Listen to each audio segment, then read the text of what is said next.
SSC GD 2026 answer কিটো release হৈ গ'ল। এতিয়া যিসকল কেণ্ডিডেটৰ স্ক'ৰবিলাক মানে তোমালোকে চেক কৰিছা, এতিয়া কিছুমানৰ স্ক'ৰ 30ৰ ওপৰত আহি আছে, 35, 40, 45, 50 এনেকুৱাকৈ যাৰ স্ক'ৰ আহি আছে সেইসকল কেণ্ডিডেটে মানে মোক প্ৰশ্ন কৰি আছে যে ফিজিকেলত আমাৰ নাম আহিব নাই বা আমি ফিজিকেল দিব পাৰিম না নাই, আৰু লগতে এইটোও কম এইখিনি মাৰ্কছত ফাইনেল চিলেকশ্যনৰ চান্স আছেনে। তো ভিডিঅ'টো শেষলৈকে চাই থাকক, চেনেলটো নতুনকৈ আহিলে সকলোৱে ছাবস্ক্ৰাইব মাৰক। তো আহক আজি ভিডিঅ'টো আমি ষ্টাৰ্ট কৰোঁ। তোমালোকৰ বৰ্তমান যিমান স্ক'ৰ আহি আছে, ধৰা 30 আহি আছে বা 35 আহি আছে, 40, 45, 50 এনেকৈ আহি আছে, এই স্ক'ৰটো মানে পূৰা ফিক্স স্ক'ৰ নহয় আৰু ইয়াৰ পিছত স্ক'ৰ ইম্প্ৰুভ হ'ব। যেতিয়া তোমালোকৰ SSC ৰিজাল্ট আহিব জুলাই মানৰ ফালে, তো তেতিয়া তোমালোকৰ স্ক'ৰ ইম্প্ৰুভ হ'ব। বাৰু নৰ্মেলাইজেশ্যনত কমিও যায়, কিন্তু হ'লেও কমা চান্সটো বহুত কমে আছে আৰু কমাটো বহুত কমে দেখা যায়।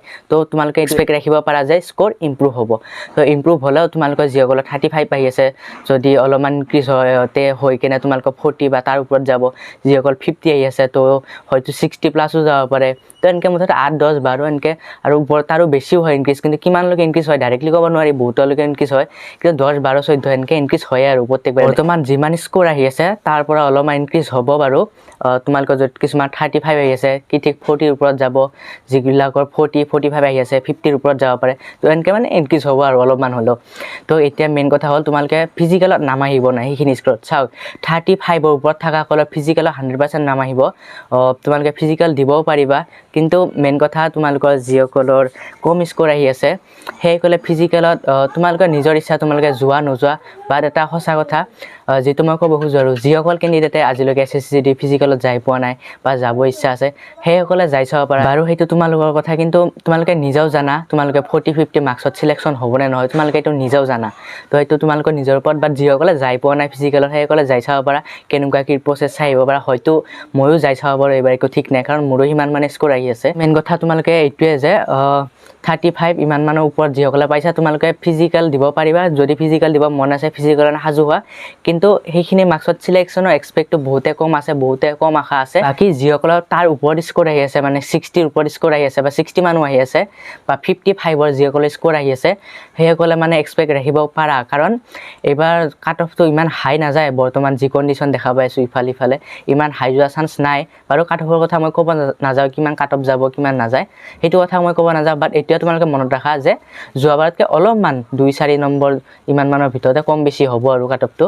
তো আৰু যদি ভেকেঞ্চি ইনক্ৰিজ হয় তেতিয়াহ'লে কিন্তু যোৱাবাৰতকৈ কাট অফ কম যাব। যদি ভেকেঞ্চি যায় কিনে 40,000 মান হৈ যায় কিনে 35-40,000, তেতিয়া কিন্তু যোৱাবাৰতকৈ কাট অফ অলপ হ'লেও কম যোৱাৰ চান্সটো আছে, কাৰণ এইবাৰ কম্পিটিশ্যনটো বহুত ল' হৈ গৈছে। তোমালোকে নিজেই গম পাইছা, ষ্টাৰ্টিঙৰ পৰা খেলি মেলি হৈ আহিছে, এক্সাম ডেট পিছুৱাই দিয়া, এক্সাম চেণ্টাৰ দূৰ কৰি দিয়া, মানে কেণ্ডিডেটৰ যদি গুৱাহাটীত হয় দি দিছে ডিব্ৰুগড়। তো এনেকুৱা বহুত উল্টা কৰিছে। কিছুমান কেণ্ডিডেটে ছোৱালীয়ে হওক বা ল'ৰাই হওক দূৰত পৰাৰ কাৰণে যোৱা নাই, কিছুমানে এনেকুৱা মানে এক্সাম ডেট পিছুৱাই দিয়াৰ কাৰণে প্ৰিপেৰেশ্যন নকৰিলে, বহুত কিবা কিবি। কিছুমানে ভালদৰে প্ৰিপেৰেশ্যন কৰি আছিল, এক্সাম ডেট পিছুৱাই দিয়াৰ কাৰণে সিহঁতৰ মন চন বেয়া হৈ গ'ল, তো সিহঁতৰ প্ৰিপেৰেশ্যন কৰা বাদ দিলে, তাৰে ভিতৰত এজন মই।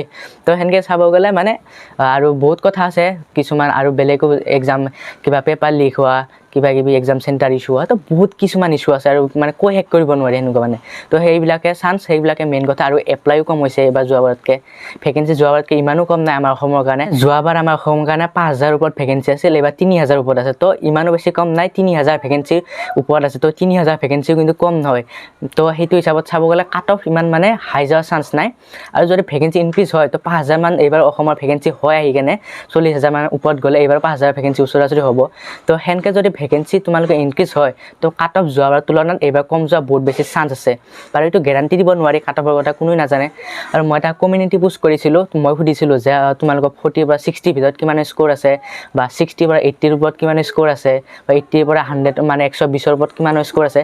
তো সেইটোৰ 40 পৰা 60ৰ ওপৰতে 48% মানে 700 মান কেণ্ডিডেটে ভোটিং কৰিছে। তাত মানে 48% কেণ্ডিডেটৰে মানে 40 পৰা 60ৰ ওপৰত হেৰি আছে, স্ক'ৰ আছে। তো এইটো হিচাপত যদি আমি এইবিলাক আমি সৰু সুৰা ডাটা ওলাই কিনে চাব যাওঁ, তো এইবাৰ মানে বহুত কেণ্ডিডেটে হাই স্ক'ৰ এটা কৰিব পৰা নাই। তো সেইটো মানে 60 পৰা 80 মানৰ ভিতৰতে হায়েষ্ট আমাৰ যিমান কেণ্ডিডেট আছে সব কেণ্ডিডেট আমাৰ 60 পৰা 80 মানে এভাৰেজ এটা আৰু এভাৰেজ মানে ক'ব গ'লে 60 পৰা 80 মানৰ ভিতৰত সেনেকৈ চাব গ'লে মানে কাট অফটো বহুত কম যোৱাৰ চান্স আছে এইবাৰ কম মানে কি ইমান হাই যোৱাৰ চান্স নাই আৰু কিন্তু হ'লেও যোৱাবাৰ তুলনাত যদি ভেকেঞ্চি কম আছে তো যিমান কাট অফ কম গ'লেও যোৱাবাৰতকৈ কাট অফ কম যোৱাৰ চান্স বৰ্তমান সময়লৈকে কমেই আছে কাৰণ যোৱাবাৰ হয়তো সমান যাব নহ'লে অলপ 2-1 মাৰ্ক বা 2-3 মাৰ্ক এটা বেছি যোৱাৰ চান্স আছে কাৰণ ভেকেঞ্চি বহুত কম আছে এইবাৰ আৰু মেইন কথা যদি ভেকেঞ্চি ইনক্ৰিজ হৈ কেনে 40,000 ওপৰত হয় আৰু অসমৰ কাৰণে যায় 4,000 বা 5,000 ওচৰা-ওচৰি হয় ভেকেঞ্চি যায় কিনে তেতিয়া কিন্তু কাট অফটো বহুত কম যোৱাৰ চান্স আছে হয়তো যোৱাবাৰতকৈও কাট অফ কম গুচি যায় কাৰণ যোৱা বছৰতকৈ এইবাৰ কম্পিটিশ্যন কম আৰু বহুত কিবা ইছ্যু হৈছে যোৱাবাৰ সিমান একো ইছ্যু হোৱা নাছিল